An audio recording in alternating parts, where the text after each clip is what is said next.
suis en présence de Paul Després ce soir. Je vais vous laisser vous présenter, Paul. Donc moi, je m'appelle toujours Paul Després.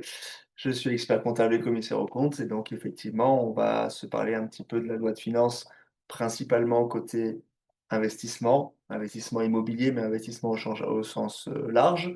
Et puis après, Mhm. très important, le sujet facture électronique qui concerne beaucoup plus de gens que prévu, en tout cas beaucoup de gens qui ne se sentent pas concernés vont malgré tout être concernés. C'est le cas, des loueurs meublés non professionnels.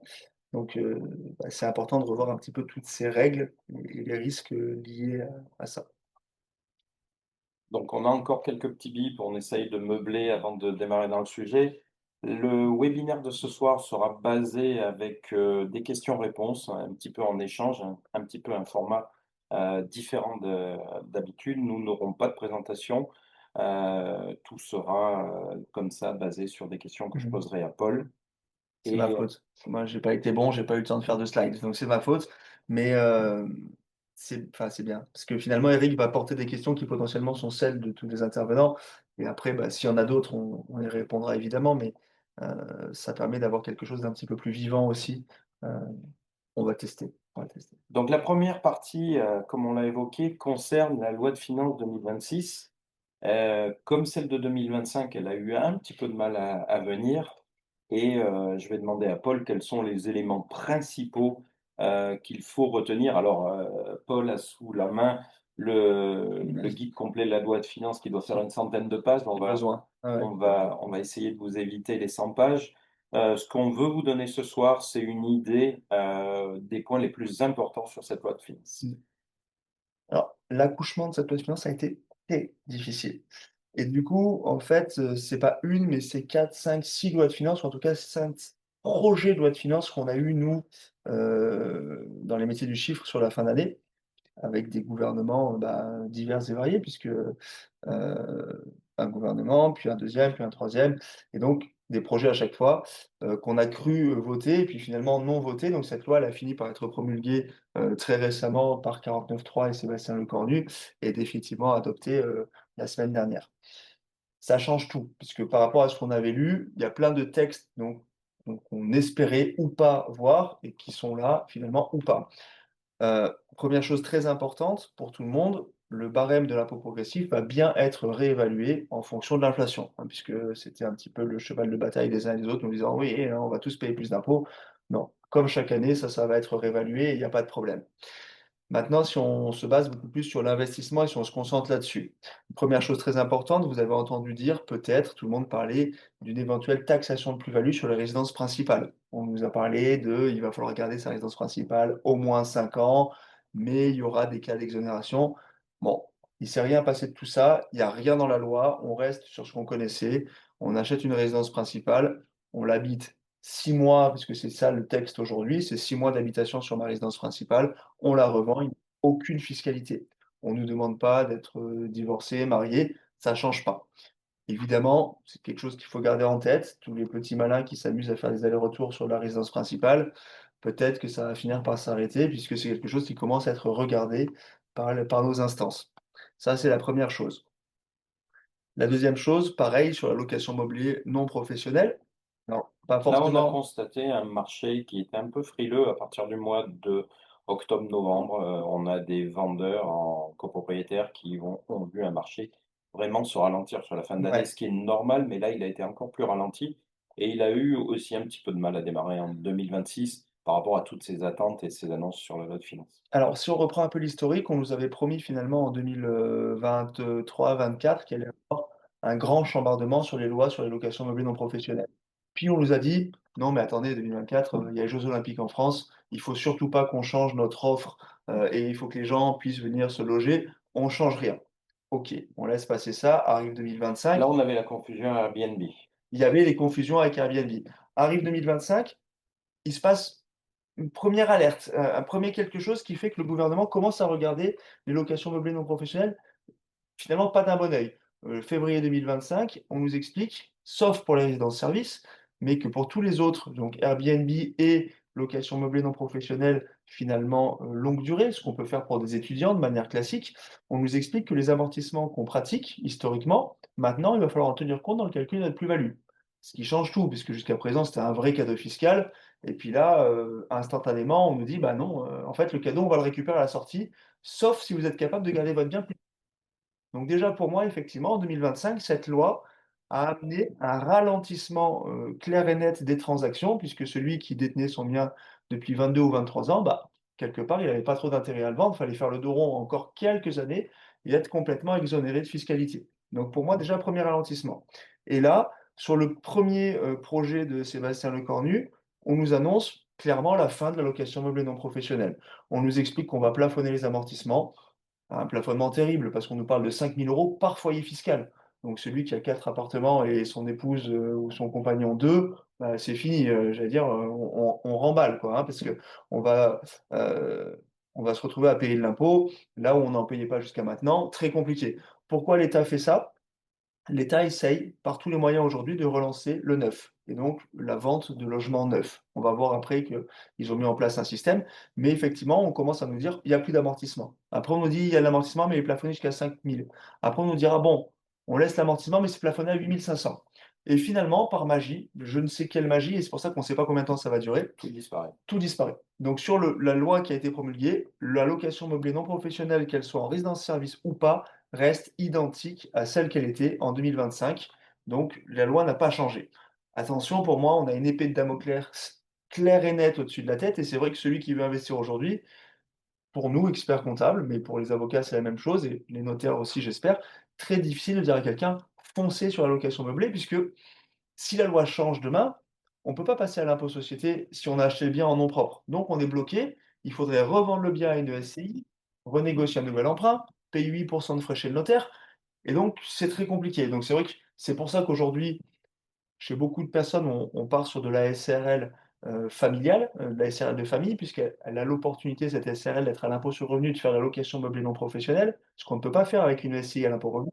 C'est important puisque c'est une activité commerciale et si d'aventure les textes changent, hop, on bascule sur une option à l'impôt société et on conserve notre patrimoine et surtout on fait en sorte de ne pas avoir de fiscalité personnelle à sortir. Bon, Et là, on a la confusion du gouvernement qui veut plutôt aller taxer les Airbnb et qui mélange le statut fiscal du LMNP à typologie de LMNP, qui sont deux, trois, la résidence gérée, la location en meublé et le Airbnb, location ouais, courte durée.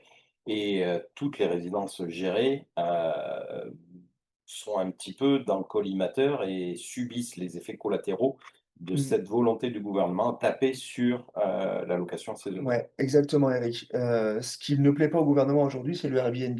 Le Airbnb, ça empêche, finalement, ça gonfle artificiellement les prix de l'immobilier.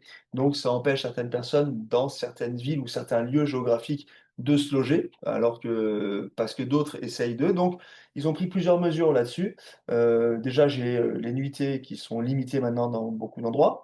Attention et effectivement, comme il y a cette grosse confusion et qu'ils font une bulle location meublée et ils font pas de différence, on a des textes qui évoluent beaucoup. Donc aujourd'hui, le loueur meublé qui fait plus de 23 000 € de chiffre d'affaires, donc finalement celui qui encaisse plus de 23 000 € de loyer, va se retrouver obligatoirement à payer de l'URSSAF. Il se trouve que pour le moment, ça concerne principalement celui qui fait du Airbnb. Pourquoi? Vous, si je fais votre déclaration de meublé, l'administration reçoit une déclaration, avec un résultat. Ils ne voient pas réellement, le chiffre d'affaires. Il faudrait qu'ils aillent chercher dans la déclaration professionnelle. Airbnb communique, parce que quand vous êtes sur Airbnb, vous donnez votre numéro fiscal personnel et donc Airbnb communique avec le service des impôts des particuliers et donc quand vous vous connectez sur votre espace, des particuliers, vous avez un petit encart et il y a le montant du chiffre d'affaires réalisé avec Airbnb et ça, le service des impôts des particuliers le transmet automatiquement à l'URSSAF.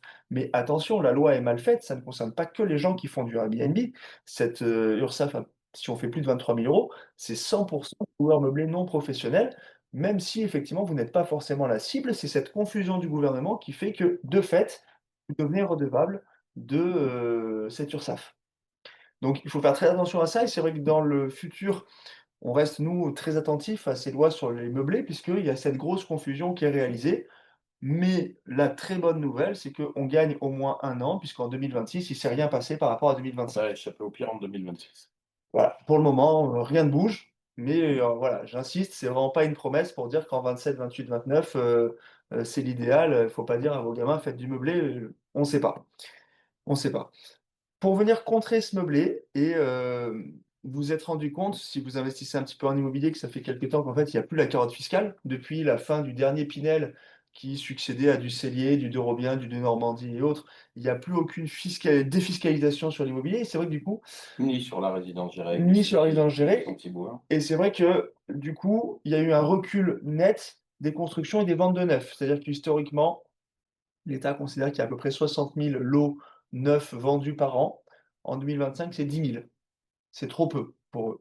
Donc, ils ont créé un nouveau statut qui s'appelle le statut Jean Brun, du nom du ministre qui a porté la réforme, puisque finalement c'est comme ça à chaque fois. C'est un statut qu'ils appellent du bailleur privé.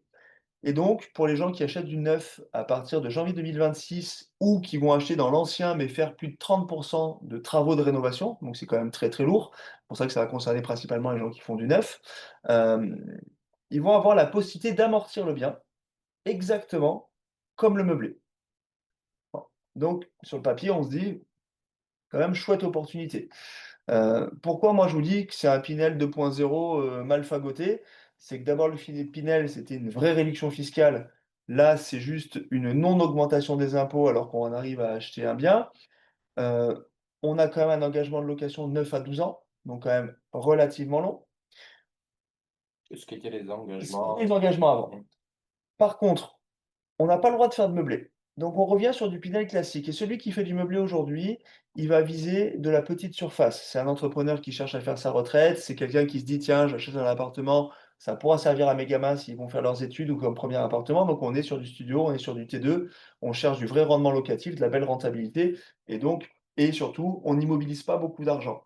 Là aujourd'hui, si finalement on n'a pas le droit de faire de meublé, bah, pas de meublé, c'est lui qui fait un studio mais qui n'est pas meublé. Je sais pas trop comment il le loue, c'est très compliqué. Un T2, ça semble compliqué. Donc pour moi, on va attaquer des surfaces à partir du T3.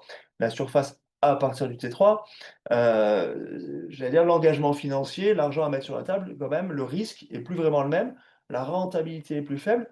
Le turnover, pour moi, est aussi peut-être un petit peu plus important parce que finalement, en tout cas dans nos régions, celui qui loue un T3, c'est qu'il a quand même les moyens de rembourser un emprunt ou pas loin.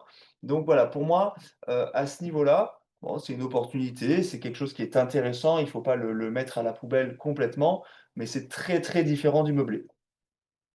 Alors si je reviens sur le meublé, Eric, parce qu'on s'est parlé des lois qui ne changeaient pas, et effectivement elles ne changent pas pour le réel, c'est ce dont on se parlait. Par contre, attention, il y a eu des gros changements sur le micro. Et moi, je récupère aujourd'hui beaucoup de clients qui jusqu'à présent faisaient leur déclaration en micro, et ça allait très bien, puisqu'en fait le micro, jusqu'en 2000, fin 2025, en tout cas fin 2024, puisque finalement la loi de finances elle revient à partir du 1er janvier 2025, elle est rétroactive, hein. Jusqu'à fin 2024, le seuil de chiffre d'affaires pour rester en micro sur du meublé, c'était 77 000 euros et les clients pouvaient bénéficier de 50% d'abattement. C'était super. Et puis surtout, pour celui qui louait sa maison en Airbnb l'été, ça suffisait, c'était très bien. Patatras, là pour le coup, tout change. Le seuil de chiffre d'affaires à ne pas dépasser, c'est 15 000 euros. Donc là, ça réduit drastiquement. Ce qui est vraiment bas, là. Vraiment bas. Et du coup, moi, pour le coup, j'ai des clientes qui habitent juste à côté. On est effectivement dans le sud de la France, proche d'Aix-en-Provence. Et donc, elle a une grande maison. Elle louait finalement 2 studios à l'année. Et puis, sur le mois de juillet et sur le mois d'août, elle mettait sa maison en location. Ça lui rapporte 22 000 euros par an, si je vous dis pas de bêtises. Elle a dépassé le seuil. Malheureusement, elle dépasse le seuil. Et donc, elle n'a pas d'autre choix que d'ajouter une ligne administrative parce qu'elle va venir me payer pour que je fasse la déclaration enfin, de loueur meublé non professionnel. Euh, Ça va peut-être pas être aussi avantageux qu'avant parce que jusqu'à présent, elle avait 50% d'abattement. Et sur une résidence principale, ben moi, je suis pas très bon en amortissement. Je sais pas trop amortir une résidence principale, c'est très compliqué. Euh, et du coup, elle dépasse le seuil. Et tant bien même elle serait restée en micro, elle n'a plus que 30% d'abattement. Donc, on a ces effets de seuil qui vont jouer. On a peut-être plein de personnes qui faisaient des déclarations en micro qui, de fait, vont être obligées de passer au réel. C'est ça, pour moi, le plus gros impact sur le meublé sur l'année 2026, qui, attention, concerne l'année 2025 à partir du 1er janvier, puisque c'est des seuils de déclaration pour votre déclaration d'impôt sur le revenu 2025 que vous allez établir en mai ou en avril 2026. 6. Donc, moi, là, je viens de faire ce matin euh, 2 immatriculations en meublé pour 2 clients à partir du 1er janvier 2025 et je suis obligé de tenir une comptabilité pour l'année 2025 puisque malheureusement, il dépasse le seuil. Donc, premier conseil ce soir, attention au seuil, attention à la façon dont vous déclariez dans les années passées vos revenus locatifs sur du LMNP. Peut-être que Ben, une des deux options, réelle ou micro, peut être revue. Il faut bien jus refaire les calculs. jusqu'à présent, on avait le choix. Peut-être qu'on n'a plus le choix. Celui qui dépasse les 15 000 €, celui ou celle qui dépasse les 15 000 € ce soir n'aura pas d'autre choix que d'être au réel et autant sur autre chose que la résidence service, je peux dire à des clients des fois: «Vous pouvez être joueur sur la 2025, vous éclairez un peu moins et tant pis, vous louez moins votre résidence principale l'année prochaine et vous êtes en dessous des 15 000 si c'est votre volonté». Autant sur la résidence service, bah, celui qui a 4 appartements et qui prend 5 000 € de loyer par appartement, ça fait 20 000 €, il dépassait pas le seuil, il se finit par le dépasser et il rentre dans cet engrenage avec, des frais administratifs supplémentaires. Très important. Autre loi qui a changé, que je trouve ultra importante parce qu'en fait, on se rend compte que le gouvernement et moi je suis pas là pour faire de la politique, quel qu'il soit, hein, ils fonctionnent tous de la même façon.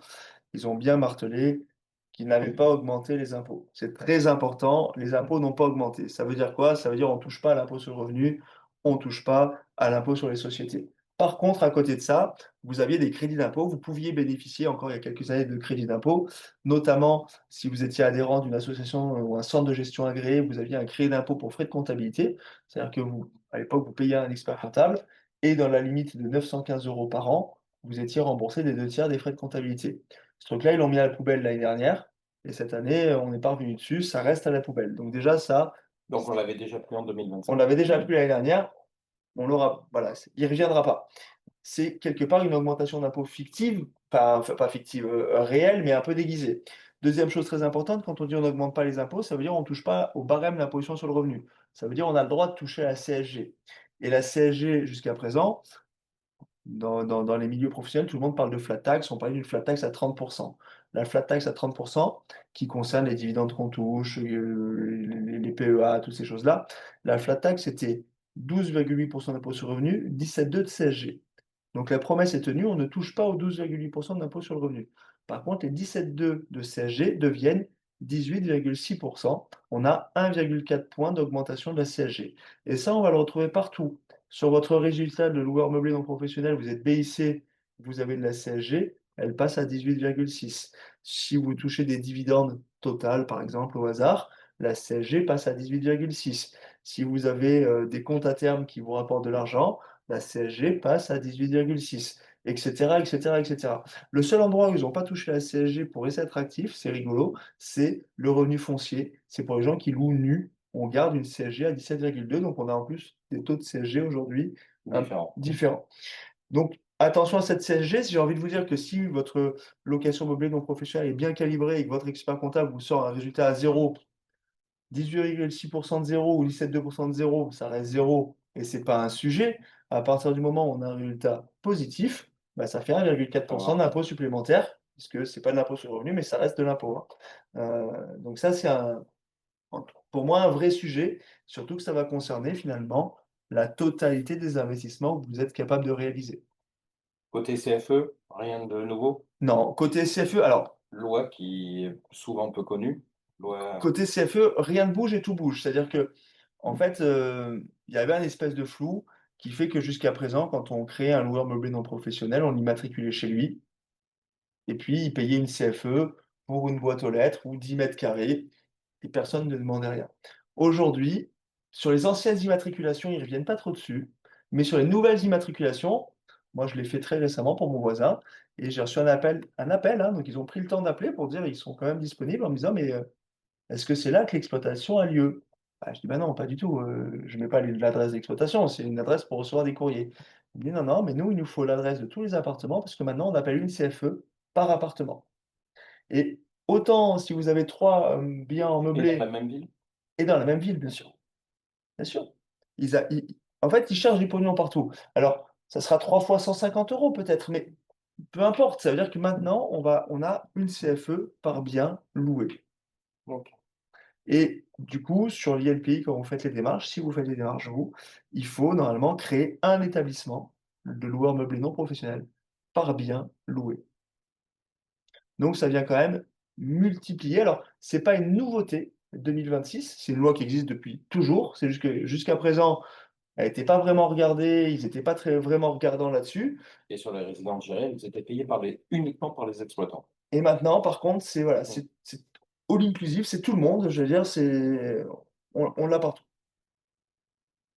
Qu'est-ce qu'on peut dire en résumé de cette loi fiscale? Est-ce qu'il y a des arbitrages? Qu'est-ce qu'il faut regarder un petit peu plus précisément? Alors, c'est très compliqué cette question, Eric, parce que pour moi, on a toujours le même problème en France, on a un problème de visibilité. Oui, on ne sait pas ce que En novembre va être dernier, je vous aurais dit courage Fillon, arrêtons tous la location meublée. Et finalement, aujourd'hui, je vous dis, youpi, rien n'a changé. rien n'a changé. Et pour autant, je suis en train de vous dire, mais Il j'ai y a eu des aucune changements. certitude pour 2027 et il y a quand même eu des changements. Moi, la seule chose que je peux dire sur l'investissement et sur les gens qui veulent investir, c'est qu'il y a quelque chose qu'on maîtrise vraiment bien, c'est l'impôt société. Aujourd'hui, il tend vraiment vers le bas parce qu'il y a une harmonisation européenne et qu'on veut rester concurrentiel vis-à-vis des autres pays européens, donc il tend vers le bas. Vis-à-vis des entrepreneurs du pays, ils peuvent pas non plus faire tout et son contraire tous les 4 matins. Donc, la SCI à l'impôt société est un outil intelligent, surtout si on cherche la transmission.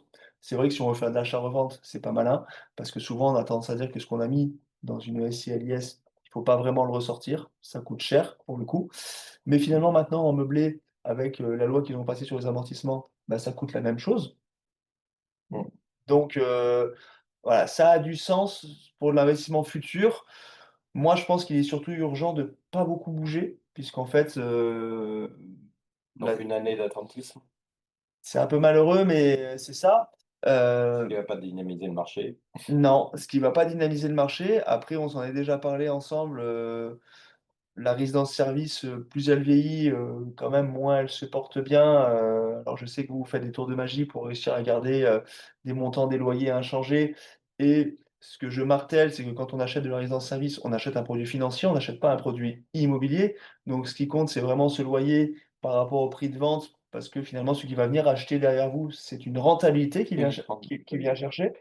Donc là, c'est vrai que vous êtes très, très important pour réussir à maintenir cette rentabilité le plus haut possible.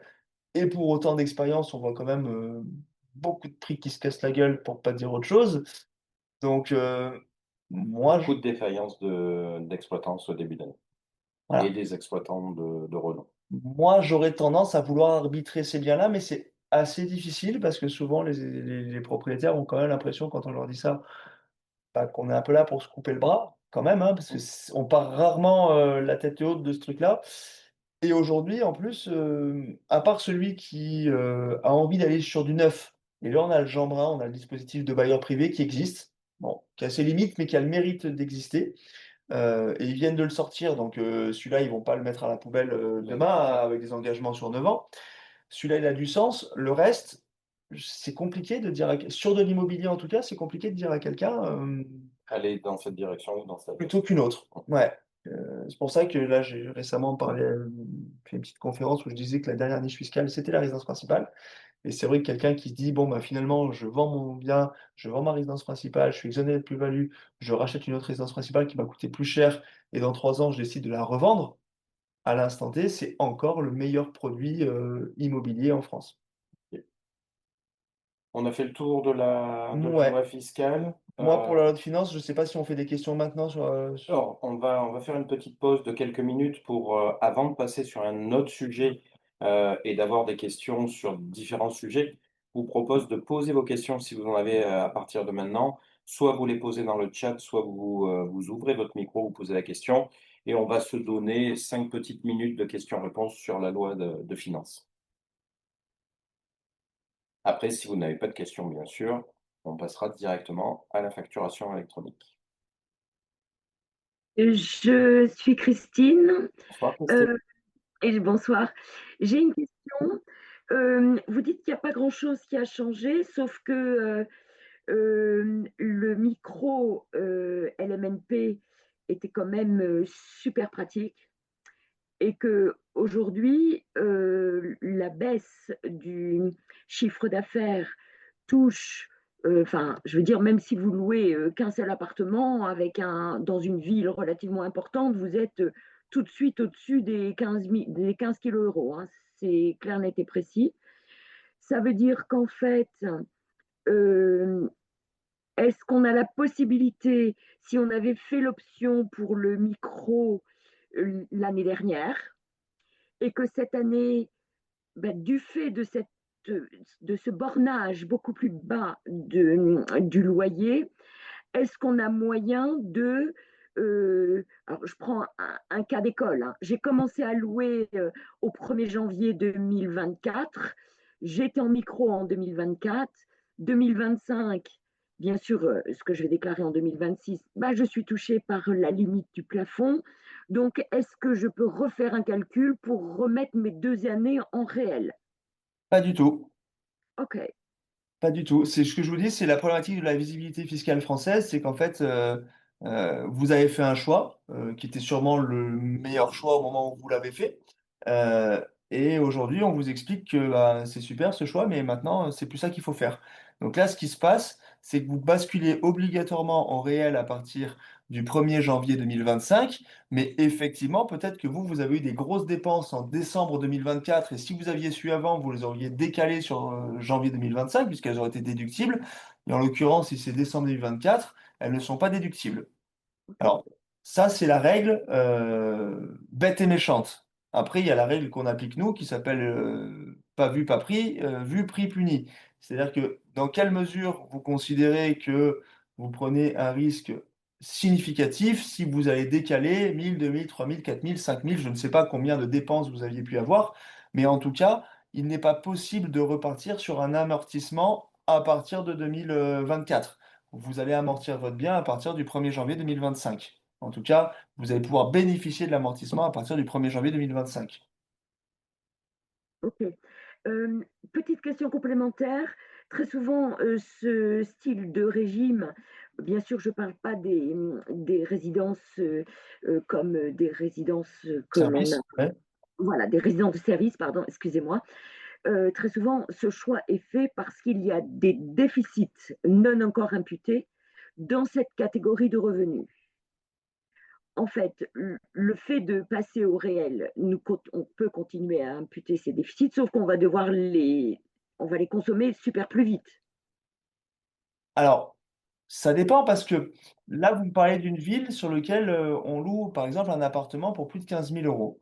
Hem, Oui, c'est le cas d'Aix-en-Provence, enfin, ça peut être le cas d'Aix-en-Provence en fonction de la taille de l'appartement, ça peut être le cas de Paris ou autre. oui. Lyon, Souvent enfin les grandes villes. Voilà, souvent, en tout cas chez nous à Aix-en-Provence, c'est quand même pas les villes dans lesquelles on a la meilleure rentabilité et quand on bascule au réel, on a la possibilité d'amortir le bien. C'est-à-dire que ce bien normalement qui vous rapporte 1 500 € par mois, c'est quand même un bien qui coûte normalement très cher. Je mets des guillemets sur ce que ça veut dire très cher, mais en face de ce loyer, vous avez quand même l'amortissement du bien que vous n'avez pas au micro.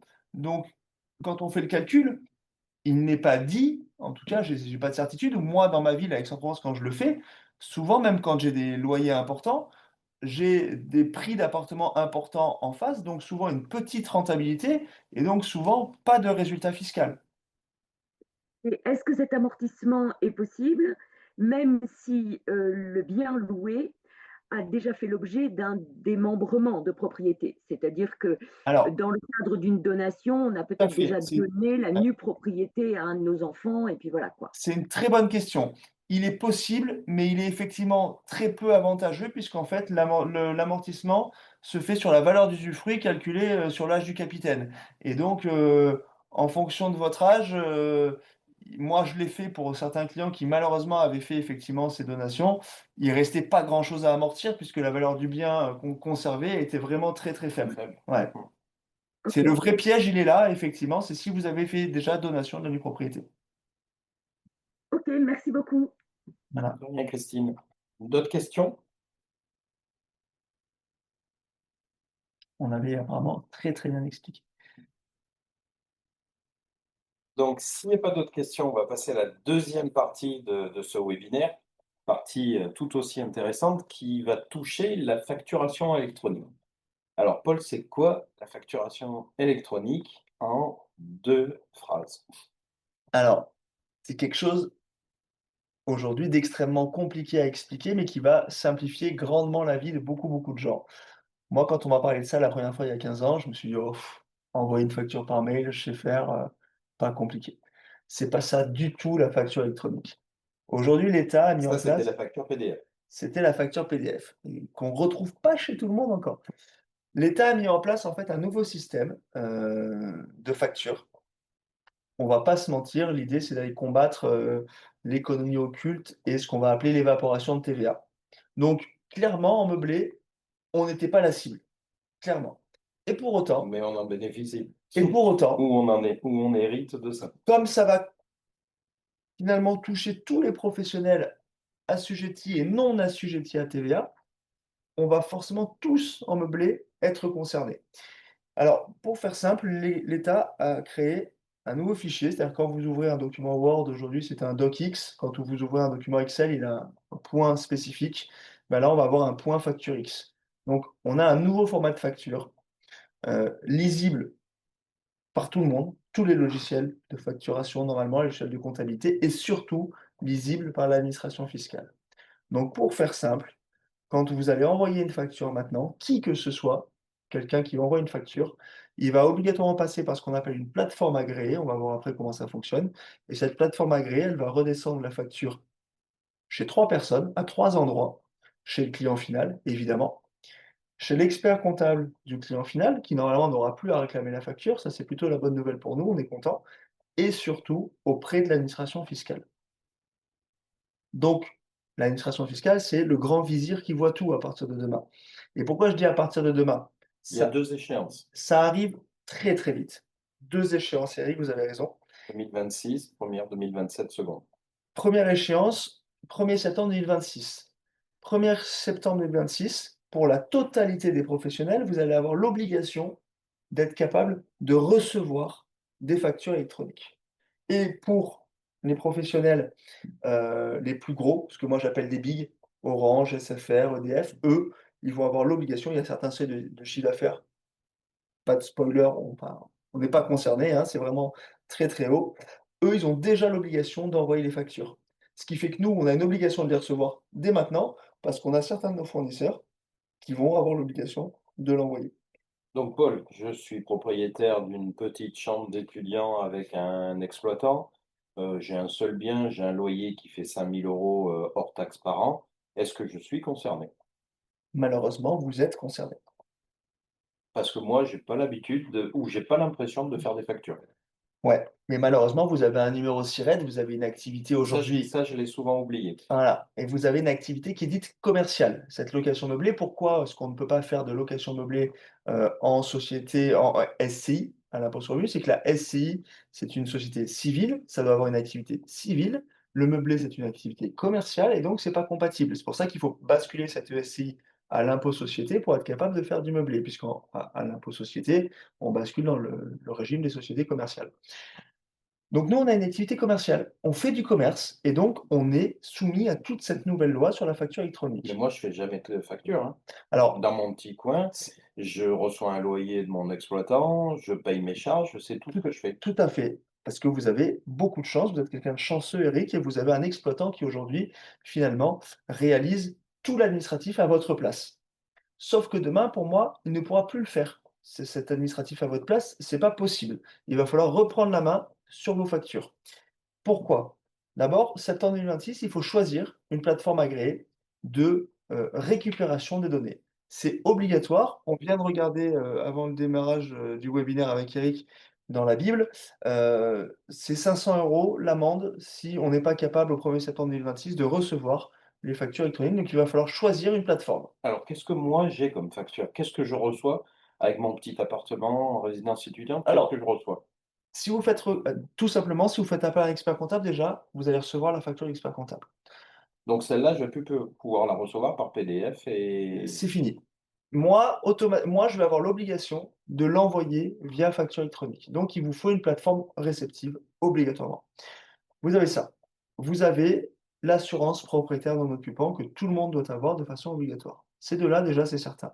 Et ensuite, vous avez tous les frais d'entretien de vos locaux. Si on me change un ballon d'eau chaude, si on me change Un une ballon plaque d'eau de chaude, un coup cuisson. de peinture, une plaque de cuisson, et alors là, on parle résidence-service, mais si Mmh. on va plus loin sur, Christine qui vraisemblablement n'avait pas de la résidence-service, là, pour le coup, elle fait appel à un serrurier, tout bêtement, facture électronique. Heu, Ça va augmenter encore ce champ. Si on prend, si on fait une colocation pour les étudiants et qu'on prend EDF, internet pour eux et qu'on leur met à disposition finalement une coloc, j'allais dire all inclusive, bah, on reçoit ces factures. Il faut qu'on soit capable de les recevoir. Donc là, vous êtes en train de me dire que d'ici 6 mois, ma vie va changer. Je suis en train de vous dire qu'il y a une urgence et que surtout il va falloir choisir, pour tous ce qu'on va appeler une plateforme agréée avant le 1er septembre. Alors, très bonne nouvelle, normalement c'est gratuit. Moins bonne nouvelle, il y a une espèce de chasse à la data aujourd'hui qui fait qu'en fait tout le monde vous la propose, puisqu'il en existe à peu près 30.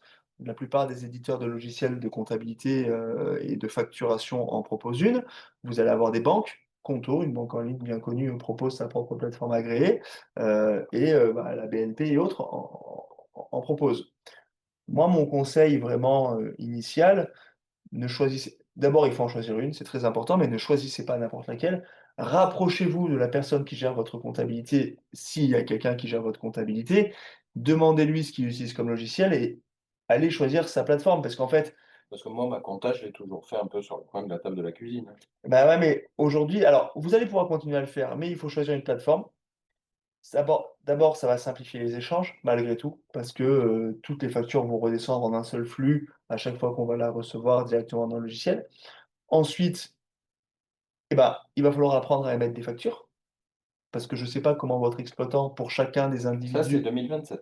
septembre 2027, 1er septembre 2027, mais Donc 2020 septembre 2026, je dois être prêt pour les recevoir. septembre Septembre 2027, 2027, je dois être prêt pour les émettre. Et c'est là où moi, pour moi, j'émettais pas de facture. bah, dans les faits, vous émettez des factures puisque nous, en comptabilité, on les saisit ces factures. C'est juste que c'est administrativement pas vous qui les avez réalisées aujourd'hui, C'est l'exploitant. c'est l'exploitant. Et pour moi, alors, c'est à bien vérifier avec tous les exploitants, mais c'est une surcharge administrative trop importante. Je ne vois pas du tout comment les exploitants, pour chaque individu, vont être capables d'émettre ces factures sous format électronique. D'autant plus que cette facture électronique, D'ailleurs, qu'ils en parlent pas et j'en ai questionné plusieurs, on me dit, on me répond pas ou on me répond assez vaguement. parce que qu'est-ce qui se cache derrière cette facture électronique? C'est ce que je vous disais en préambule, le combat de l'État, c'est la fraude fiscale. C'est ce qu'on nous dit tout le monde, de droite, de gauche, peu importe. On ne veut pas descendre le train de vie de l'État, on veut aller chercher plus de recettes. Et chercher plus de recettes sans taxer plus de gens, ça veut dire la fraude fiscale. Et donc le combat numéro un, c'est la TVA. C'est la TVA, c'est terrible comme fraude. Je vous fais une facture TTC, vous me payez de la TVA, donc c'est pas mon argent. Moi, je vous ai facturé le hors taxe, ça c'est ma prestation, j'ai le droit, c'est normal, c'est légitime. Par contre, je rajoute le petit chapeau TVA et ça, c'est quelque part l'argent de l'État. C'est comme si vous me fichiez 50 balles pour redonner 50 balles à côté. Et moi, je les rends pas à Et l'État. là, on l'avait vu l'année dernière dans un webinaire justement, il y avait quand même beaucoup, beaucoup de confusion à savoir est-ce que je suis assujetti ou pas à la TVA? Parce que je suis en franchise de TVA. Tout à fait. Beaucoup de copropriétaires nous disaient: je ne sais pas comment je suis et si, je collecte de la TVA, je dois la rendre» et beaucoup nous disaient: «J'en collecte, mais je suis pas sûr de la rendre». On est bien d'accord. Et jusqu'à présent, c'était comme ça. Voilà. Et l'État pouvait pas avoir de visibilité là-dessus, il aurait fallu qu'il vienne faire un contrôle fiscal pour ce qu'il se rende compte. Là, maintenant, l'État, quand vous allez émettre une facture, il va la recevoir. Et donc, si sur la facture, il y a marqué hors taxe, TVA, TTC, le montant de TVA, c'est pas votre argent, c'est le sien. Et il va le savoir instantanément. Donc, si derrière, j'ai pas une déclaration de TVA qui lui rend, ou qui en tout cas fait ressortir cette TVA collectée, on va se mettre en zone de risque. Et en zone de risque, plus, plus, plus. Oui, parce que là, tout va être, fait, En fait, ça va être automatisé. Jusqu'à maintenant, on se disait: «Ouais, mais attends, Paul, un humain quand même, vu ce que ça coûte, s'ils doivent dépêcher un humain sur place pour venir me puis on disait récupérer, aussi: «Le montant est tellement voilà, petit qu'ils viendront jamais me pour me chercher». récupérer 500 balles de TVA, l'humain, il a coûté 1 500, je suis pas dans la zone de risque». Mais et c'était vrai, on n'était pas dans la zone de risque, donc à part se faire peur, autour d'un barbecue pour dire: «Ah, tu as pas payé ta TVA», franchement, ça allait. Mais là, maintenant, ça va être des robots, ça va être automatisé avec une relance automatique. C'est fini, on est tous dans la zone de risque. Je veux dire, il y a plus personne qui peut y échapper. Donc moi, effectivement, même si septembre 2027 cette obligation d'émettre des factures. Je vous invite tous et toutes à commencer à y réfléchir, à commencer à se poser les bonnes questions, à commencer à trouver des partenaires, en fait, qui vont vous permettre d'éditer ces factures. Parce que, encore une fois, moi, je travaille avec Penny Lane, par exemple, pour ne pas les citer. Penny Lane, la plateforme agréée, pour le moment, elle est gratuite. Le logiciel de facturation compatible FactureX aux normes et lié directement avec la facture, la plateforme agréée, il est gratuit. Pour dire, il n'y a pas de surcoût, c'est éventuellement un surcoût, énergie, puisqu'en temps administratif, ou se faire accompagner d'un expert comptable qui le fera à votre place. Je veux dire, tout ça, c'est des questions, c'est des choses qui peuvent être envisagées, mais vous allez avoir l'obligation de passer, je entre guillemets, par cette facture, électronique qui va concerner 100 des professionnels. Et ce qui se cache derrière ça, c'est que ceux ou celles qui jusqu'à présent, recevaient des factures TTC, émis, par le bailleur et ils faisaient comme ça et ils avaient encaissé 6 000 € TTC, bah, demain c'est plus 6 000 € TTC, hein, c'est 500 € de TVA et 5 500 € hors taxes, dans le meilleur des mondes. Et il va falloir la rendre puisque comme en face, on vient de voir qu'on avait très peu de charges, très peu de qui dit très peu de charges dit très peu de TVA déductible. Il y a pas de TVA sur les assurances. Si vous avez la chance de ne pas avoir fait de travaux, sur votre bien, bah, il y a pas de charge et donc il va y avoir, de la TVA même à 20 sur les honoraires d'expert comptable. Ça va représenter quoi? 70 € à l'année, 100 € au maximum de TVA. Donc, il va y avoir de la TVA collectée. Donc il faut se préparer à septembre 2026 pour recevoir et autant se préparer à recevoir, on se prépare à émettre et là, Ouais, c'est un vrai changement, dans les propriétaires de résidences gérées, je reviens là-dessus. Vu que ce travail a été fait par les exploitants, il était tellement anormal qu'il est devenu, normalement anormal. C'est parce qu'on n'avait même plus l'impression de faire des factures. c'est ça. Et pour moi, il faut se préparer dès maintenant, il faut choisir son «partenaire» entre guillemets, mais au-delà de ça, pour tous les gens qui faisaient comme ça avec la TVA, il faut quand même se poser la question de la rentabilité du bien aussi. Parce que celui à qui on va enlever 10 de chiffre d'affaires, de TVA, il va si demain vous touchez vraiment 10 de moins, est-ce que ma rentabilité, c'est la même? Est-ce que c'est acceptable? Est-ce que j'ai envie de garder ce bien? Est-ce que c'est pas l'heure de changer, ou d'arbitrer? C'est quand même toutes ces questions-là qui vont qu'on va être amené à se poser parce que, vraiment j'insiste, jusqu'à présent, on pouvait passer entre les mailles du filet. Et là, ça va être impossible. Pour moi, maintenant, c'est terminé. Alors, encore une fois, on n'était pas du tout la cible. C'est pas pour vous, qui sont en train de faire cette loi. On est quelque part un dommage collatéral. Alors, on est un dommage collatéral parce que jusqu'à présent, c'était du particulier qui faisait de la gestion professionnelle un petit peu, comme ça et que l'État avait dit: «Je regarde pas trop, hein». Elle venait là de la confusion. Voilà, On n'avait pas l'impression, d'être, professionnel. On est professionnel d'accord. On est bien d'accord. et le fait que les exploitants prenaient à charge aussi l'émission de la facture, puisqu'on le voit sur les factures émises par les gestionnaires, il est toujours bien précisé, société d'exploitation X émet la facture au nom de monsieur et madame Y. Donc on avait bien une identité, de la personne qui émettait, qui n'était pas en fait Mmh. le professionnel. C'est ça. Pour moi, il va y avoir un petit sujet administratif, mais qui n'est pas lourd et les experts comptables savent très bien accompagner. Enfin, c'est un faux sujet. Par contre, vous allez vous rendre compte que vous êtes un vrai professionnel concerné par toutes ces lois-là et soumis aux mêmes charges. Alors, on en avait déjà parlé, en fin d'année dernière quand on avait fait un webinaire ensemble. Il existe une franchise en base de TVA jusqu'à 37 500 €. Ça peut valoir le coup. Alors, c'est vrai que souvent, ceux qui sont à TVA, la simple et bonne raison d'être à TVA, c'est C'est parce que que nous avons récupéré les données. exactement, c'est parce que vous avez récupéré la TVA au moment de l'achat. Mais il y a peut-être un calcul à faire, il y a quand même quelque chose à voir. Si ça fait ceux qui ont le bien depuis plus de 20 ans, puisque c'est de la réversion de TVA par 20e, vous êtes sortis, vous n'êtes pas obligés d'être à TVA. Ceux qui font du meublé, classique, qui sont, pas en résidence service, normalement vous êtes hors champ de TVA, sauf si vous faites du para-hôtelier. Bon, ce qui est relativement rare. Donc voilà, il faut faire attention, mais c'est vraiment derrière cette facture électronique, derrière cette complexité administrative qu'on vient rajouter, il y a aussi, bah, qui va perdre quoi, hein, quelque part. Parce qu'il y a pas grand chose à gagner, hein, on Mmh. va pas se raconter l'histoire. C'est vraiment, de la mise en place administrative, mais attention, les amendes, c'est simple, c'est donc 500 € d'amende si, on n'a pas la plateforme réceptive et après c'est 50 € par facture à partir du moment où on les a pas envoyés, sous format facture X et facture électronique. Donc ça peut chiffrer Et sur la très vite réception aussi? et sur la réception aussi. Donc ça peut chiffrer très vite. Parce qu'on se dit: «Oh bon, mais bon finalement 12 factures à 50 €, ça fait quand même déjà 600 balles. Celui qui a 3 appartements, ça fait 1 800 et cetera et cetera et cetera». Bon, voilà, il y a pas d'intérêt à se dire, «Je suis pas concerné aujourd'hui». Je pense que c'est un sujet qu'il faut prendre, Donc à bras le corps. en résumé, une grosse, prise de conscience de qui je suis, Mmh. ou qui j'étais déjà puisque j'avais un petit peu oublié mon statut au préalable. 2 gros changements à venir, septembre 2026, septembre 2027. Autant être prêt septembre 2026, autant comprendre aussi ce qui se passe et ce qui va se passer. Et le fonctionnement qu'on va Chaque me fois demander, que je c'est vais ça. recevoir une facture dès septembre 2026, il va falloir que je passe par cette plateforme. Chaque fois que je vais émettre une facture en septembre 2027, il va falloir que je passe par cette plateforme. Si je passe pas, je vais vite me faire rattraper, on peut imaginer ça. Le fonctionnement et l'adaptation du fonctionnement un petit peu biaisé par le biais des exploitants va sûrement s'arrêter. On a des exploitants qui ont 5 000, 6 000 investisseurs, dans leur portefeuille avec les résidences qu'ils gèrent. Je vois mal, 6 000 comptes individuels chez l'exploitant pour aller faire votre déclaration de TVA.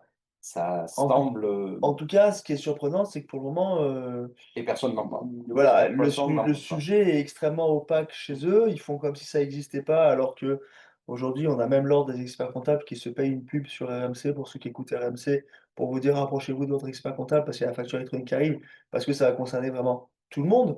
Et pour les gens qui voyagent un petit peu, au Portugal, par exemple, ça concerne même les particuliers. C'est-à-dire que quand ils ont tout le monde a un numéro d'identification fiscale, et quand vous achetez une baguette de pain, vous avez le choix ou pas de donner votre numéro d'identification fiscale, même en tant que particulier. Donc nous, on est un pays latin, on traîne un peu, on est scandalisé parce que, Bah, on est fliqué, c'est l'Europe qui avait donné un calendrier par pays. voilà, on est fliqué, c'est scandaleux et cetera. Bon, c'est surtout qu'on aime beaucoup tricher et que là, on pourra moins le faire, hein, on va pas se raconter l'histoire. Donc on y arrive, mais effectivement, on est les derniers parce que l'Italie est déjà passée, le Portugal y est, enfin, pour le pays, j'allais dire, qui est censé être le moteur de l'Europe, en tout cas avec l'Allemagne, là-dessus, on est un peu à la traîne et ça nous fait mal à la tête parce que ça nous change nos habitudes. Mais là, ça y est, c'est-à-dire que c'était un serpent de mer, là, on y arrive, c'est très, très, très concret, hein, c'est septembre 2026, c'est demain, hein, on est en mars la semaine prochaine, donc ça Donc arrive. j'espère que la prise de conscience et l'explication est claire. Je suppose et je subodore que sur cette partie, on va avoir beaucoup, beaucoup de questions. Donc les premières questions que j'ai, c'est: je paye chaque année ma TVA, comment ne plus être assujetti quand on passe les 20 ans? Ah, c'est un courrier. Pour le coup, c'est simplissime.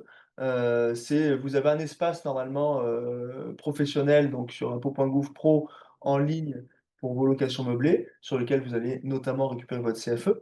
Là-dessus, il doit y avoir une messagerie et sur la messagerie, normalement, vous faites un bête courrier: «Je sous-signé monsieur X, déclare être propriétaire d'un bien depuis X, avoir payé ma TVA depuis X et donc avoir dépassé 20 ans et ne souhaite plus être assujetti à TVA à partir du 1er janvier 2026 ou 2027 en fonction de quand, puisque ça fait 2 ans qu'on ne dépasse pas les seuils de franchise en base de TVA et donc on souhaite redescendre en franchise en base de TVA». Par contre, attention, il faut que j'informe mon exploitant qu'il me Alors, verse un loyer qui n'était plus un loyer hors taxe, qui n'était plus le loyer DDC. exactement, Donc c'est-à-dire là, on a aussi une remise en question du revenu puisque 100 €, on n'aura plus 100 €, oui, mais si, la personne qui nous a posé la question faisait bien sa déclaration, finalement cet argent était déjà pas dans sa poche. mmh. Il ne faisait que transiter, donc c'était une complexité administrative pour lui, il le rendait à l'État. Là, ça fait plus de 20 ans, il préfère ne plus toucher la TVA et être beaucoup plus apaisé finalement, au niveau administratif. Donc si c'était bien fait, ça ne changerait pas. Celui qui effectivement faisait un petit peu comme ça, il va perdre 10 de rentabilité. On est bien d'accord? Alors j'ai d'autres questions qui s'affichent. Comment choisir sa plateforme? Où la trouver? Et puis une autre qui ressemble un peu: mon comptable peut-il le faire? Alors, c'est mes questions préférées. L'idée, pour ceux qui ont un comptable, l'idée, c'est qu'il faut laisser faire votre comptable. Si vous en a pas encore parlé, par contre, je tape pas sur les copains, mais quand même, posez-vous la question Parce qu'on est à 6 mois de la première de échéance. la campagne. Et surtout que c'est notre sujet majeur sur tous les congrès depuis maintenant, je dis pas une dizaine d'années, mais quand même, je vous dis, c'est ce vieux serpent de mer qui revient, parce qu'en fait, il y a beaucoup de gens qui ont peur que ça leur prenne leur travail, hein. Donc, je veux dire, c'est vraiment quelque chose au niveau de la profession qui a été débattu, tout le monde connaît. Donc, si votre expert comptable ne vous en a pas encore parlé, posez-vous quand même la question de l'accompagnement. Mais sur le principe, moi, je vous conseille de vous rapprocher de votre expert comptable si vous en avez un. Et c'est avec lui qu'il faut choisir la plateforme parce qu'en fait, l'idée, c'est de vous simplifier la vie quand même. C'est que cette complexité administrative peut vous simplifier la vie et que moi, mes clients qui choisissent Penny Lane en termes de plateforme parce que c'est le logiciel que j'utilise, je ne vais plus demain leur demander leur facture puisqu'en fait, via la plateforme, elles vont se déverser automatiquement dans mon logiciel.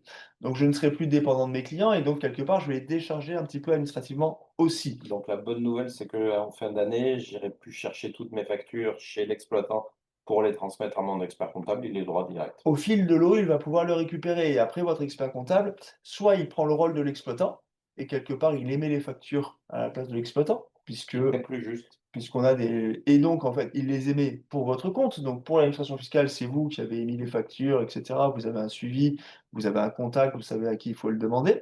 Soit vous le faites vous parce que vous êtes à l'aise avec l'informatique, vous avez la main sur l'outil PennyLane et que finalement la facture du mois de janvier, il suffit de la dupliquer sur février parce que surtout sur des résidences-services, le loyer n'a tendance à pas bouger et on n'a pas de vacances, ce qui est vraiment justement, l'intérêt de cette résidence-service. Donc vous pourriez aussi mettre en place un abonnement sur ces factures, c'est pas quelque chose de compliqué. Donc, pour choisir la PA, vraiment, donc la plateforme agréée, moi, pour moi, c'est l'expert comptable numéro un. Si vous en avez pas, rapprochez-vous de votre banque. Si vous êtes sur Conto, par exemple, Conto a sa Là, c'est propre plateforme agréée. comment le choisir? C'est ça, pour la choisir.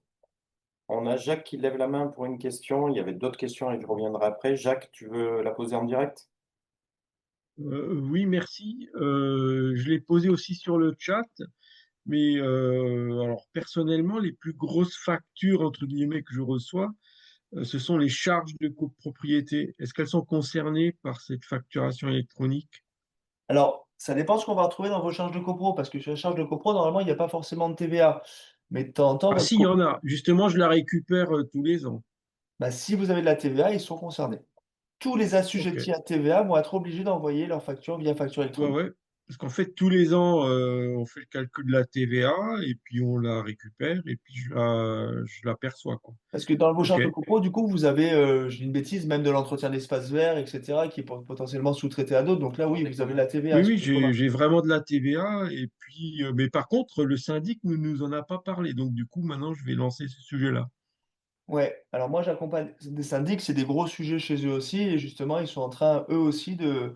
Moi j'accompagne le plus gros syndic privé d'Aix-en-Provence et elle me tanne pour passer sur Penny Lane parce Ouais. qu'elle aussi elle a besoin de basculer justement sur des outils modernes en lien avec la facture électronique. Et du coup, c'est bizarre qu'il nous en ait pas parlé, puisque si Ouais, l'obligation est au 1er septembre, ça va venir vite.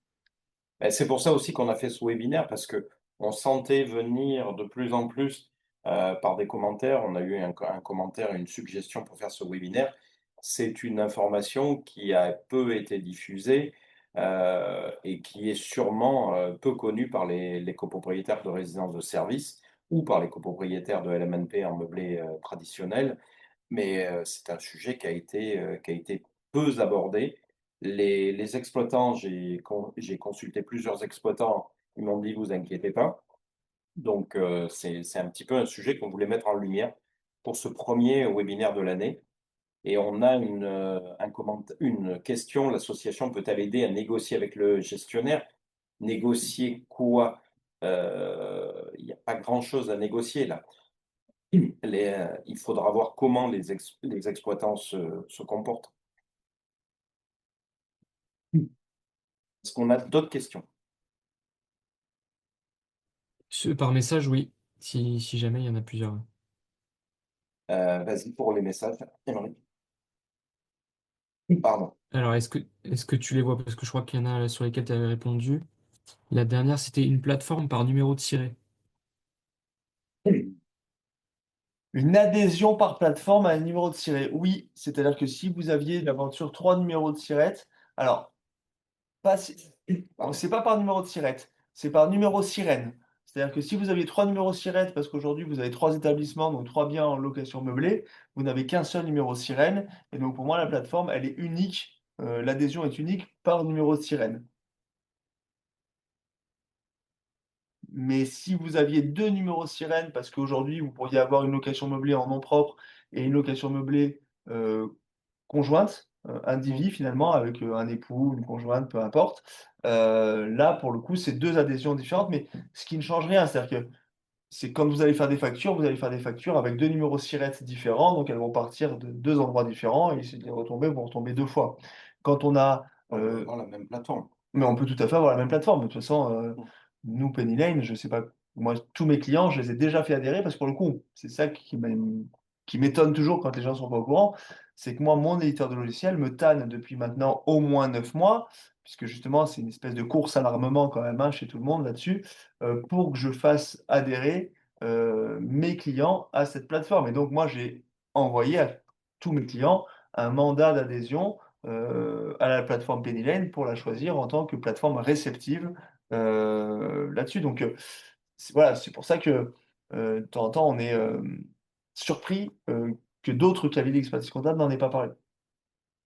On a un commentaire ou une question de Nathalie. Au-delà de l'aspect e-facturation, ajoutons la question des charges à avancer à notre occupant, à recouvrir après l'AG.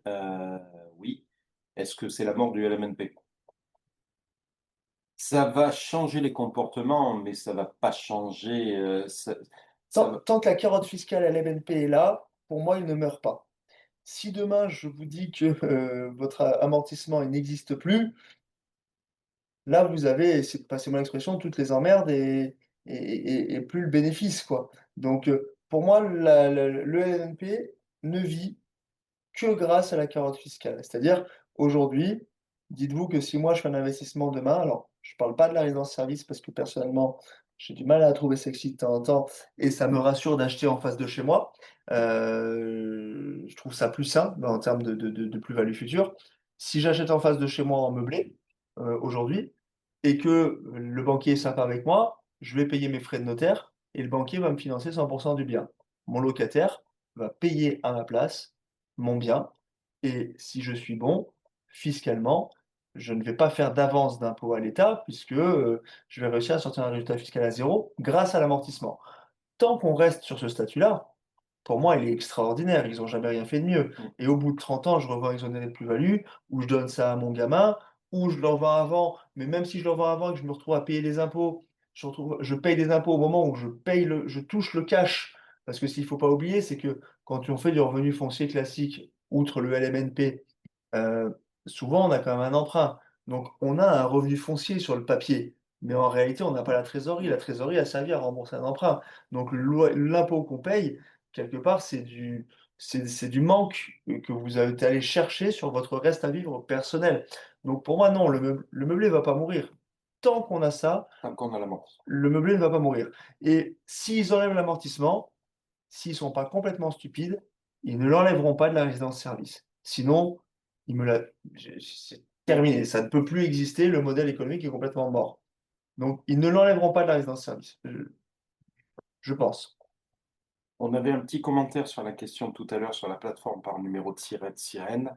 Ma femme travaille en libéral soignant non assujetti à la TVA, mais elle est obligée à prendre une plateforme. C'est Oui, sur la réception. c'est sur la réception. C'est sur la réception, tout à fait. Les infirmiers, typiquement, infirmiers, kinés, tout ce qui est profession médicale non assujetti à TVA. Par contre, moi, je vais leur envoyer une facture, il va bien falloir qu'ils puissent la réceptionner. Est-ce que nous avons d'autres questions?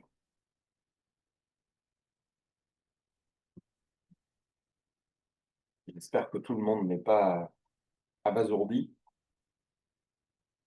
C'était sûrement parce que c'était encore une fois très bien expliqué. Je vous laisse encore la possibilité de poser des questions. J'espère que les explications étaient claires dans le sens où ce qui a été la pratique ces dernières années va changer par l'apparition de ces deux événements 2026-2027, je réceptionne et je dois émettre les factures. Il y avait quand même autour de la résidence gérée du LMNP des choses qui étaient un petit peu anormales, qui vont se remettre un petit peu dans le cadre.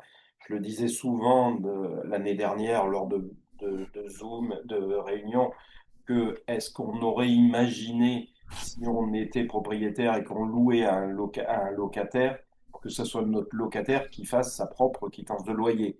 Non, eh bien, en résidence gérée, c'était le cas, puisque c'est notre locataire, l'exploitant, qui faisait la facture pour nous et en notre nom Ouais. pour lui. Mais encore une fois, comme on n'achetait pas un bien immobilier, mais comment dire, quelque part un produit financier, une rentabilité, tout était fait pour que ce soit extrêmement simple et que vous n'ayez pas en tant que propriétaire à intervenir.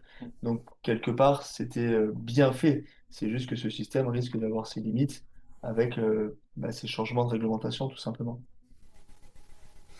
Moi, j'aurais une question par rapport à ce que vous venez de dire là. Le fait que les factures soient nécessairement enregistrées sur une plateforme, est-ce que cela veut dire que, par exemple, pour le syndic qui gère nos logements, on n'aura plus besoin d'aller sur leur site à eux pour consulter tous nos documents comptables? Eh ben, normalement, c'est l'idée, c'est-à-dire que eux aussi vont être soumis à l'obligation et donc normalement, vous allez recevoir, alors la personne qui reçoit la facture va la recevoir via la plateforme agréée. Tout à fait. Ils sont, Attention, sur l'extranet du syndic, il n'y a pas que des factures, il y a tous les documents de la les règlements de copropriété, copro, toutes ces il y choses-là. a, il y a les décisions d'Assemblée générale, donc l'extranet du syndic ne disparaîtra pas. Par contre, la facture passera par une autre plateforme. C'est ça. Normalement, ils n'auront plus l'obligation de vous envoyer vers l'extranet pour récupérer la facture. Merci. Alors, on a un commentaire encore sur l'aspect un peu déprimant de ce qui arrive. C'est un changement, donc comme tout changement, il faut y être préparé. C'est pour ça qu'on a voulu vous informer. Je pense pas que ça soit insurmontable comme transformation non plus, Paul. Non, c'est pas insurmontable. C'est-à-dire que quand on fait l'addition de tout ce qu'on a dit quand même, quand je comprends l'aspect déprimant, parce Oui, que ça grignote d'un nez ben, amer. je combats la question préférée des gens qui s'installent dans mon bureau, qui est comment créer une entreprise ailleurs qu'en France, régulièrement. Et c'est vrai que bah, là, finalement, encore une fois, c'est ce qu'on dit au début, celui qui a fait le choix d'être en micro, finalement, il peut plus être en micro. Il voit la CSG prendre 1,4 points, sans garantie que l'année prochaine, elle ne reprenne pas 1,4 points. On lui dit qu'il va y avoir une complexité administrative au milieu. Peut-être qu'on n'avait pas fait tout ça pour ça, quoi. Euh, il n'en demeure pas moins que si c'est bien fait, ça va quand même être un gain de temps parce que bah, finalement, on n'a plus les paperasses à donner à l'expert comptable, que bah, il y a des gens qui sont capables de vous accompagner extrêmement bien sur ces choses-là et que ça ne devrait pas vous coûter les yeux de la tête parce qu'il n'y a pas de raison. Donc bah, la France est un pays qui aujourd'hui ne se porte pas extrêmement bien, qui essaye de sauver, encore une fois, sans faire de politique, un modèle économique et social pas si évident que ça, parce que moi qui travaille beaucoup là pour faire justement pour écrire des articles, bah, il était fait pour 5 actifs pour un passif et on est à 1,7 actifs pour un passif. Donc en fait, il y a pas, mathématiquement, il n'y a pas des milliards de solutions. Soit on réduit la part des passifs, quels qu'ils soient, hein, retraités, chômeurs, RSA, sécurité sociale, soit on augmente les cotisations. Euh, voilà, on est sur un entre-deux aujourd'hui, encore une fois, mais donc oui, tout augmente et nos charges augmentent. C'est pour essayer de sauver le modèle qu'on a. Donc, est-ce que c'est réjouissant? Je ne sais pas. Est-ce que ça fait peur un petit peu? Mais on n'a pas beaucoup de choix. Aujourd'hui, on n'a pas beaucoup de choix. On n'a pas beaucoup de choix. Et ce qu'on peut rappeler aussi, c'est que l'association, maintenant, depuis 10 ans, vous a toujours accompagné dans les changements et les cycles de vos différents investissements en résidence gérée. On sera là pour vous accompagner dans ce changement. N'hésitez pas à poser vos questions après ce webinaire. N'hésitez pas à m'envoyer des messages. N'hésitez pas à m'appeler aussi. On essaiera de vous guider et répondre à vos questions pour que ce changement se passe le mieux pour vous. Ouais, moi je pense que comme tout changement, pour ceux qui n'ont pas peur, ça peut être des vraies opportunités. Parce que, par exemple, typiquement, bêtement, moi j'arrête pas de dire, moi je vendrais en résidence service, puisqu'aujourd'hui finalement, je peux pas vraiment le léguer à mes enfants, je peux pas m'en servir si mon gamin veut aller à l'école, etc. Ok, je vendrais. Bon, donc il y a plein de gens qui vont adhérer à ce que je dis. Puis il y en a d'autres, des petits malins qui vont rester là et qui vont dire: «Bon, bah, Il y attends, en a beaucoup qui vendent, moi je vais acheter. en fait, moi, si j'achète à moitié du prix que ce qu'il a acheté lui à l'époque, le truc, je vais me retrouver avec 5, 6, 7 de rentabilité et à ce prix-là, bah, moi, je veux bien prendre le risque de perdre 10 000 balles sur le prix de départ parce qu'avec cette rentabilité acquise sur la durée du bail, ça fait sens pour moi d'y aller. De la même façon, si tout le monde vend sa location meublée demain parce qu'il est plus capable de payer les impôts parce que la loi a changé, bah, celui qui est prêt à acheter avec une SCI à l'IS ou autre, peut-être qu'il va pouvoir bénéficier d'un tassement du prix de l'immobilier et faire une bonne affaire. Donc, les changements, ça fait peur, mais dans tout changement, il y a des opportunités pour ceux qui sont là et réactifs et à l'écoute, quoi. Donc après, c'est vrai que en fonction de notre âge, en fonction de l'investissement qu'on avait réalisé pour notre retraite et on se dit: «Ah bah, c'est pas du tout le calcul que j'avais fait pour ma retraite». C'est vrai que ça, c'est très dérangeant et Et puis, il ne qu'on faut pas oublier comment a été depuis des années vendu ce produit. Et je pose à chaque fois la question aux différentes personnes qui m'appellent. Je leur dis, on vous a vendu ça en vous disant, vous achetez ça, vous ne paierez plus d'impôts et vous en occuperez pas. Donc, beaucoup ont pris à l'alerte, je m'en occupe pas, d'où la facturation par les exploitants, d'où mmh. toutes ces dérives. Là, aujourd'hui, il faut un peu reprendre la main sur son investissement. Oui, puis surtout quand on dit reprendre la main, pour moi, j'insiste un peu, c'est même sur le calcul de La gestion, rentabilité, la gestion, parce qu'on parle de calcul de rentabilité, mais votre rentabilité, elle est réelle si au moment où vous sortez, vous récupérez ce que vous avez mis au départ à minima, voire vous avez un peu de plus-value. Si quand vous sortez, on vous explique que votre bien, il vaut 50 de ce que vous l'avez payé au départ, la rentabilité, elle est grignotée. voilà. Et Mm. c'est vrai que ça, souvent, on n'en a pas conscience. Heu, Moi, le premier, quand je vois les annonces, je me dis: «Ah, c'est pas mal». Bah, c'est pas mal, sauf que si le bien que j'ai payé 100, 9 ans après, je le revends 70 ou 50, faut que j'ai gagné et C'est surtout, alors on va pas rentrer dans ce débat-là, mais c'est surtout les carottes fiscales promises, qu'elles soient de l'ordre de la TVA avec la TVA remboursée sur ces investissements ou le gain d'impôt par le Censi-Bouvard, on les retrouve, vous en avez pour certains fait les frais, on les retrouve à la sortie. C'est-à-dire ce qu'on vous a donné d'une main, on va vous le récupérer de l'autre. exactement et encore, j'ai envie de dire et encore, si vous avez bénéficié du Censi-Bouvard, blanc bonnet, bonnet blanc, effectivement, vous avez eu l'impression de gagner, puis là, vous perdez, OK. Mais moi, malheureusement, je rencontre des gens qui sont pas imposables Oui. et qui se sont fait vendre ce genre de produit. Donc eux, on n'a jamais rien fait du Censi-Bouvard parce que de toute façon, une réduction d'impôt sur zéro, c'est zéro. Et à la sortie, ils sont quand même perdants. Mmh. Et souvent, ils sont retraités et souvent, ils n'avaient pas bien compris quand même ce qu'on leur vendait. Donc c'est plus ceux-là qui me chagrinent et pour lesquels je suis inquiet. Les autres, il y aura plein d'opportunités et encore une fois, enfin voilà, ce qui meurt d'un côté, va renaître de l'autre. On a besoin de l'immobilier en France, c'est le moteur numéro un de l'économie. Ils ont lancé le bailleur privé qui est pas folichon pour moi, mais qui a le mérite d'exister. Demain, ça sera peut-être autre chose. Ça va bouger, ça va bouger. Si vous avez encore une question, on donne la parole à une dernière question. Sinon, si tout était clair et qu'il n'y a plus de questions, je vais vous proposer de terminer ce webinaire. Merci Paul pour cette Et soirée. ben, avec plaisir. On sera là pour répondre à toutes vos questions après, parce que je pense qu'il y en aura. Donc n'hésitez pas. Je vous souhaite à toutes et à tous une très très belle soirée. Merci pour votre participation. Pour les personnes, bien sûr, qui s'étaient enregistrées, vous aurez le replay dès demain matin. Et n'hésitez pas à revenir sur un sujet passionnant qui est la facturation électronique. À très bientôt. Bonne soirée. Merci à vous en tout cas.